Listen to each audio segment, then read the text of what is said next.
Recently, pictures of a flying wind power plant made in China have gone viral. 60 times 40 meters large, this S-1500 airship flies around 1,500 meters high and generates up to 1 megawatt of electricity. Welcome to Low Altitude Economy News, where you find out about a rapidly evolving economic spice driven forward in China.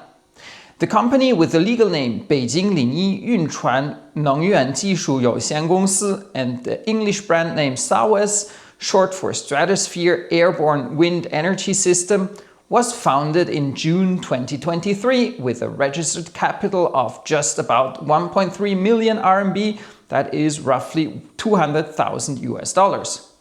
The founder, Dun Tianrui, was working on the concept already at university when studying at Beijing's famous Tsinghua. Here's an interview of Dun with China State Television Channel 2.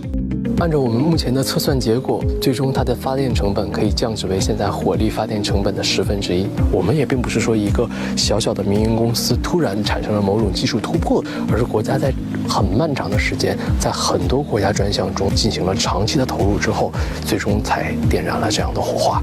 Note his modesty in emphasizing the team and the country's support, which is not just a very different style from typical US startups, but it's also reflective of how China does indeed support tech startups with free offices, with experimental space, with technology sharing, financial incentives, etc. Not even on their official website you will find his name easily.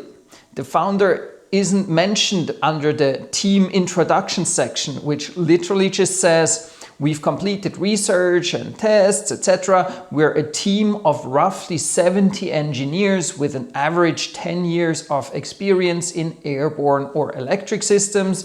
Then we own patents and our own factories, and we're based in Beijing and Hunan, etc. I've done a video about different self-presentations in the eVTOL sector between Europe, the US and China. And this company too perfectly fits the pattern of Chinese companies that want to present themselves as professional corporations rather than focusing on the individual hero. Airborne wind energy, or AWE, was once debated in the West as well during the 1970s oil crisis, but no feasible and economically viable concept came out of it at the time. The concept's basic idea is the fact that high-altitude winds are far more stable and faster than winds near the ground. And wind speed is extremely relevant for wind electricity as power increases to the cube of wind speed. What that means is that if the speed of the wind doubles, its power increases 8-fold. But there are also many challenges.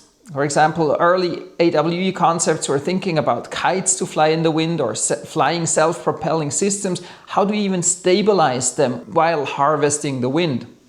And even with an airship, or more precisely a kite balloon, since the S-1500 doesn't have an active steering system or engines like an airship, it's a balloon, or blimp, or however you want to call it, that is more stable in the air, there are still challenges abound.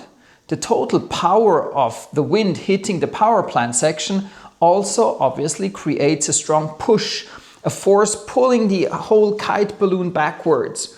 And this pull must be resisted by tethering cords which pull the whole thing to the ground. Plus there needs to be an electric cable that transfers the electricity from the power plant to the ground and connects it to the base station, to the grid, or to batteries, or however you want to use the electricity. And think about being up 1,500 meters, obviously not vertically because there's wind pulling you back. So you need cords and cables that are maybe 2 kilometers long or even more, and that creates a lot of weight. The physical math is roughly like this. The pull on the base station is from a horizontal force and a vertical force added up.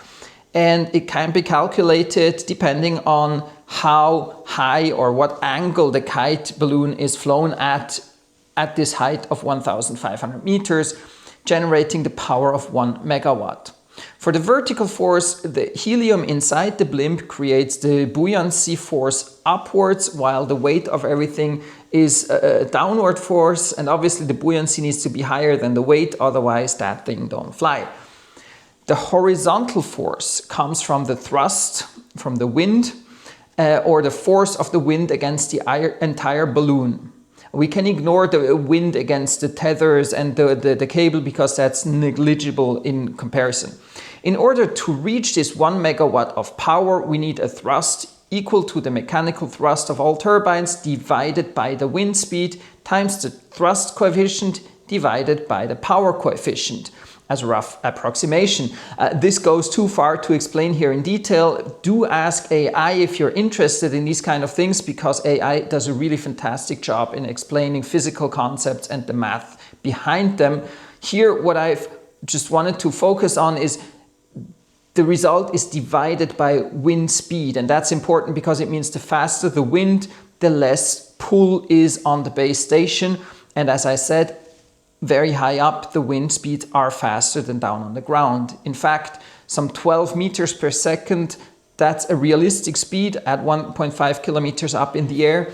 And at that wind speed, the pull on the tether will be around perhaps 14 tons roughly. Again, there's many factors that play into it, like the aerodynamic design of the whole thing and the angle at which it flies, etc.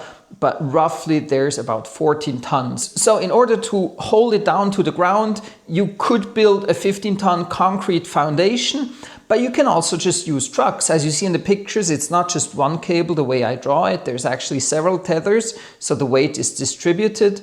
And I mean, 4 or 5 tons, that's a heavier car. You put on some load on it, add some additional weight to it, and that will be sufficient to hold it to the ground. And with that, enough about the physics, more about the company and the use case scenarios. It's important to note that the company didn't just come out of the blue with such a huge thing out of nothing. They first built a 500-meter altitude model, the S500, then a larger 1,000-meter one, S1000, which gave them the experience to build bigger and the data needed to build this really big power plant.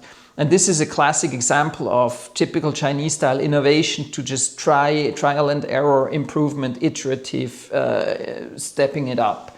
And the benefits promised by these airborne power plants are not just fancy, cool, techy stuff. Actually, they are very interesting, because airborne wind generators can be fully assembled in a factory, be driven to the location where they're used, filled with helium, and just put up in the air, which allows for ultra-fast deployment compared to, for example, traditional windmills. You don't need high cranes, you don't need to build the whole pole, you don't need to build a big foundation, and you don't need to be working in these dangerous heights of a windmill.